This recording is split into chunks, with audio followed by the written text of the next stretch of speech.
Viral infections బాగా ఎక్కువ చూస్తున్నాం ఈ కేసెస్. కామన్గా చెప్పే సిమ్టమ్స్ ఏముంటున్నాయి? Fever, cold, cough, headache, body pains, ఎంత సివియర్ జాయింట్ పెయిన్స్ అంటే ఒక్క అడుగు కూడా ముందుకు వేయలేక బెడ్ మీద అలా ఉండిపోవాల్సి వస్తుంది. ఈ టైంలో యాంటీవైరల్, పెయిన్ కిల్లర్స్, పారాసెటమాల్ ఎన్ని యూజ్ చేస్తున్నా కాసేపు రిలీఫ్ వస్తుంది, మళ్ళీ రిపీట్ అయిపోతుంది.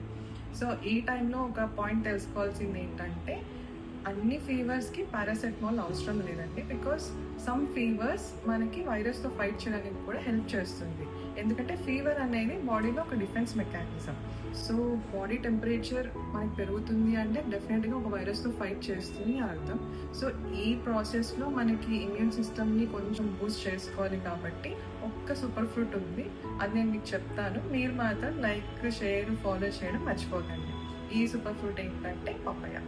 పపాయాలో వైటమిన్ సి రిచ్ ఉంటుంది అండ్ యాంటీ ఆక్సిడెంట్స్ ఉండడం వల్ల ఇమ్యూన్ సిస్టమ్ని బూస్ట్ చేసి ఈ రికవరీని కొంచెం స్పీడ్ చేయడానికి హెల్ప్ చేస్తుంది.